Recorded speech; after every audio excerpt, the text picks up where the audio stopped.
Polemizada na mídia e alvo de várias manifestações por todo o mundo, a união homoafetiva é uma realidade que está aumentando a cada ano. A busca para possuir os mesmos direitos de casais heterossexuais no Brasil divide opiniões, tanto na rua quanto no Senado. Eu vi o que me pareceu à primeira vista, um melange, uma mistura, um mix de uma porção de temas. Eu não entendia por quê, porque muitos deles fazem parte já de projetos de autoria de senadores e deputados. Eu vou me declarar com muita clareza. Relação homoafetiva. No momento que essa matéria for ser votada aqui, eu vou votar a favor, por entender que é injusto e é irreal não reconhecer que esse é um fato da vida. Que me perdoem, por favor. Trata-se de uma conspiração. Sim, senhoras e senhores, uma conspiração contra o certo, contra a família, contra a continuidade da existência humana. O assunto é angustiante, é desconfortável, gera mal-estar, mas alguém precisa falar. Acredito que cerca de 80% dos parlamentares desta casa são contra as últimas decisões do STF e do STJ sobre a união estável e, posteriormente, a união civil de pessoas do mesmo sexo.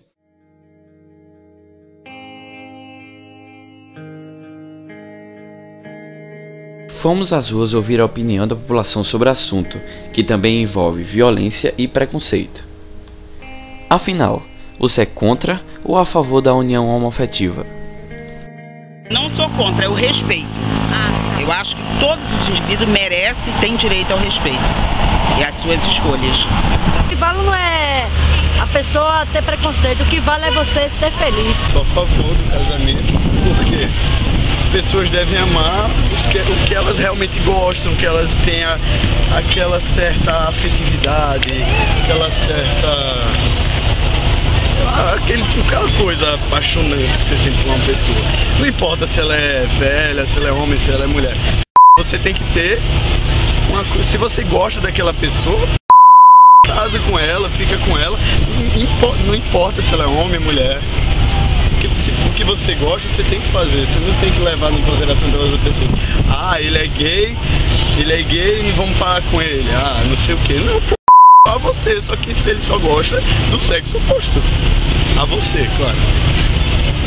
Mas se algum filho meu tiver tendência para ser homossexual, eu vou dar maior apoio para ele. O que vale é ser feliz. Não importa se seja com homem, com mulher, importa que eles se amem e respeitem um aos outros, respeitem a sociedade também. E a sociedade deixa de ser besta, está criminando os outros. Bom, mas em 2006, quando você se assumiu publicamente homossexual, você disse em algum momento também que ela meteu a mão em você. Foi. Certo? Essa história toda, essa compreensão toda foi a vontade dela era me jogar da sacada. Foi mesmo? Pra mim, todo mundo fala, mas foi difícil se assumir, foi difícil se assumir pra sua família. Não chega nem a 1% do que foi eu me assumir pra mim mesmo. Compreender-se assim. É até eu aceitar que eu era assim, e não que era uma curiosidade só. Cada um pode procurar o que gosta, o que faz, o que deve fazer. Eu não sou contra não. Só que eu não boto a mão no fogo e nem sou a favor. Tá entendendo? Eu acho que o homem é homem que casa com a mulher. Mas se ele parte, ele tem o direito dele. Ele pode beijar outro homem, casar com outro homem. Pra mim não é discriminado não. Tá bom. Eu acho que todo mundo tem que ter o direito de poder amar quem quiser. Acho que ninguém tem que dizer quem você deve amar, o que você deve gostar. Todo mundo tem o direito de gostar de quem quiser. Então, acho que todo mundo tem que ser livre, tem que ter direitos iguais. E cada um tem sua opinião própria, né? Deus deixou o homem para ser livre e arbítrio. Na minha opinião, eu não concordo que dois sexos opostos se casem, assim, normal. Eu acho que o homem ficou para casar com a mulher e a mulher com o homem. Não tenho nada contra quem for gay ou coisa tá parecida, mas na minha opinião eu tenho convicção que o homem ficou para a mulher, velho. E a mulher para um homem, não dois sexos iguais, tendo relações que não tem fruto, velho. Eu acho que Deus deixou o homem para ter fruto com a mulher. Bem, eu sou contra o casamento, né? Eu não acho que seja uma coisa naturalmente correta. Mas eu sou totalmente a favor da liberdade, eu não estou aqui para condenar a pessoa. pessoa que opta por isso daí, mas acima de tudo eu sou a favor dos direitos civis, né? Eu acho que duas pessoas que convivem juntas durante não sei quantos anos e com o mesmo propósito, dizendo que ama a outra, como um homem e uma mulher ama outro, eu acho que essas pessoas merecem, né, dividir e ter os mesmos direitos, né, os mesmos direitos que eu tenho com a minha esposa, de, por exemplo, em um caso de vir a falecer, ela ter direito a herdar bens e a ter as coisas. Eu acho que essas pessoas se construíram tudo juntos, né, e em um propósito de amor, eles têm que estar cobertos pela lei, né, e acima de tudo um direito a ser respeitado em relação a agressões, a violência. Eu acho que eles têm, e se é através da lei que a gente vai garantir isso tudo, eu sou a favor de uma lei que venha a estabelecer um processo de tolerância, não só de tolerância, mas também de respeito.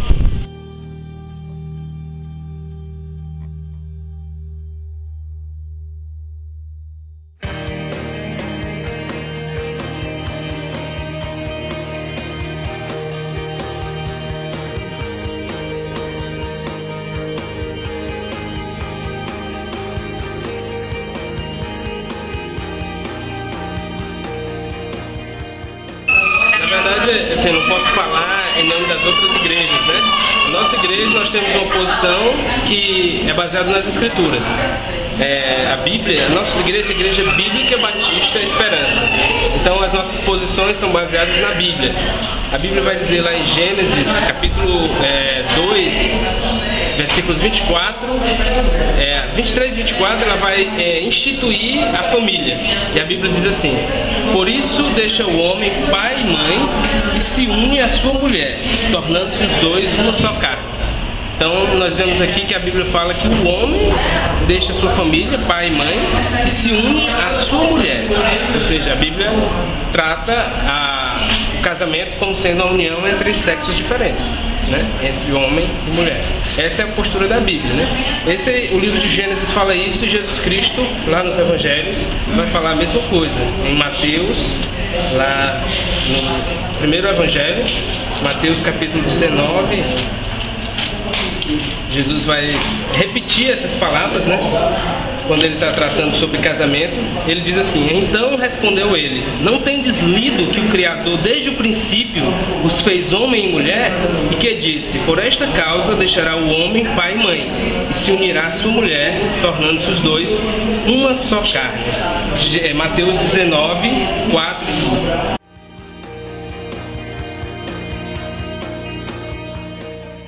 A igreja, toda a opinião da igreja é bem clara, é contra. E por quê? Porque é contra as regras da natureza. Tem gente que aceita e tem gente que não aceita. A igreja tem direito a manifestar sua opinião também numa sociedade democrática. Então, nós somos contra e ponto final. Após ouvir a população e entender a visão da Igreja Católica Evangélica, entrevistamos Nildo Corrêa, presidente do Grupo Gay de Alagoas. Informado, Nildo explicou a situação da AIDS e da união homoafetiva em todo o Brasil. Além disso, falou sobre a violência aos homossexuais, preocupante em Alagoas.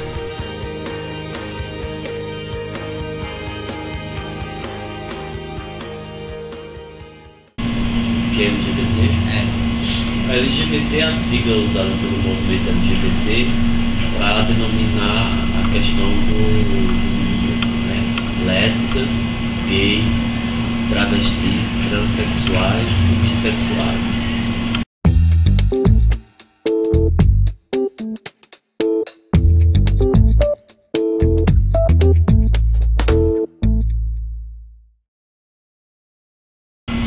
Provida é um grupo LGBT aqui no estado, o grupo Provida LGBT, grupo de provalorização à vida de gays, lésbicos, travestis, transexuais.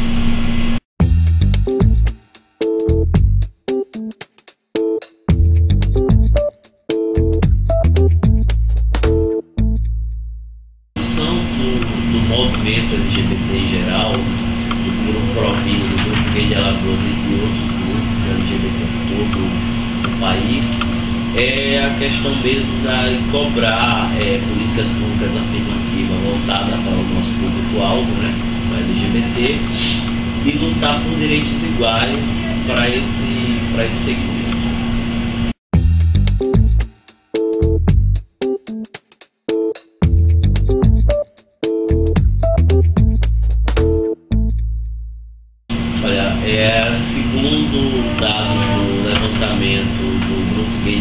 Dia, que é o grupo que faz esse levantamento a nível nacional. Eu aqui no estado eu trabalho na coleta dos dados local, né, para poder somar com o nacional. E a grande capital, Maceió, ela é dada como a capital mais violenta. Entendeu? Ela é dada como a capital mais violenta e, segundo informações,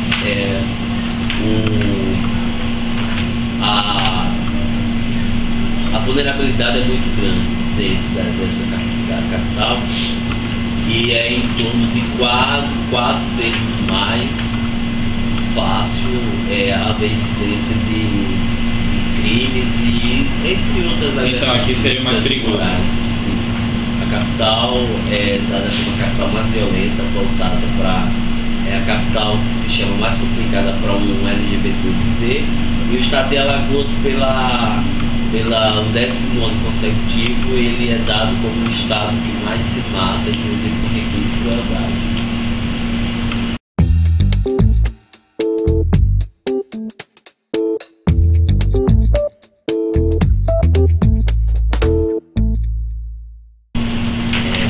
Na década de 80, quando começou a surgir a questão do vírus da AIDS, ela era dada como peste gay. E isso contribui muito, inclusive, para que mulheres hoje sejam uma das mais infectadas no grupo feminino, né?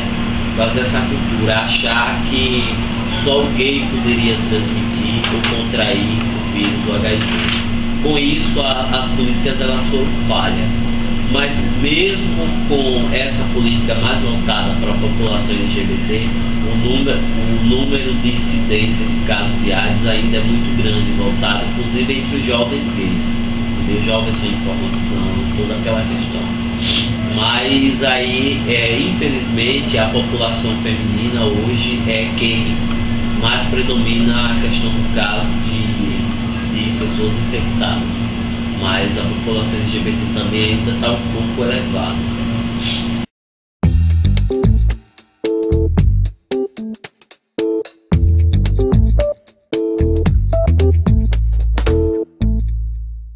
Olha, existem as campanhas do governo federal através do Ministério da Saúde, e nos estados é fortalecida pelo movimento anti-AIDS, que o grupo gay também, os grupos LGBT abraçaram essa causa.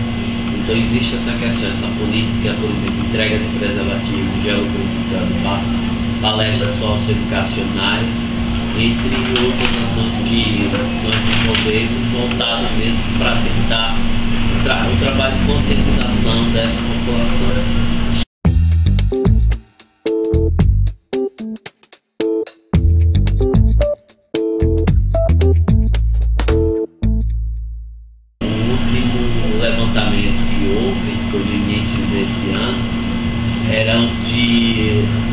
Que o ano passado fechou com 3.319 em geral.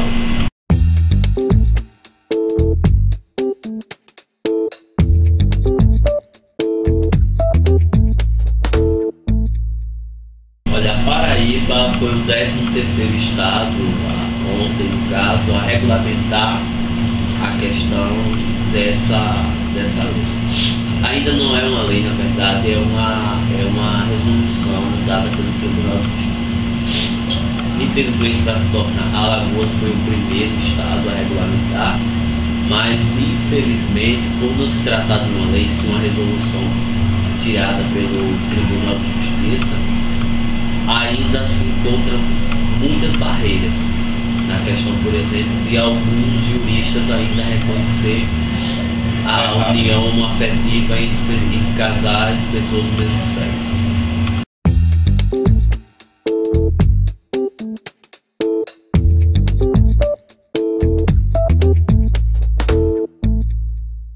Olha, primeiro que a igreja ela não tem o que interferir. Quem tem, na verdade, o que interferir, que se opor, é o parlamento. Pois a luta do movimento LGBT e a luta da classe LGBT não é pela questão do casamento, da cerimônia religiosa. A nossa luta, na verdade, é pelo casamento civil no cartório, de fato e direito. Ou seja, para que a partir daí a população LGBT ela possa ter direitos iguais. Direito à pensão alimentícia, direito à pensão à morte, depois de morte, direito à divisão de bens. E isso só pode ser adquirido no Brasil através do reconhecimento do casamento civil, através do casamento civil, do casamento do cartório. Então é sempre bom frisar essa questão. Não queremos, caso essa lei ela venha a ser aprovada pelo Parlamento Federal, a Câmara Federal, ela não vai obrigar a Igreja Católica, as igrejas evangélicas, entre outras igrejas e seitas, a fazer esse casamento. Entendeu? A lei ela vem sim para obrigar o casamento no cartório civil. Não por achar bonito e assinar aquele papelzinho, convidar padrinho, mas sim pela aquisição dos direitos. Entendeu? É uma porta para que haja realmente direitos iguais, como se fala a Declaração Universal de Direitos Humanos para todos. Né? Infelizmente ainda não existe. Na verdade, existe a declaração, mas os direitos iguais na verdade é uma fachada, inclusive no Brasil. Então a igreja católica, a igreja evangélica, eu não falo das igrejas, na verdade as igrejas elas não interferem. O que existe é uma intervenção através de alguns fundamentalistas que estão dentro dessas igrejas, entendeu? Mas assim, a igreja nem a Assembleia, a igreja evangélica nem a igreja católica, ela não tem o poder, ela não tem o direito, na verdade, até porque você está passando por cima da lei. Entendeu? O que nós queremos é o direito na Constituição.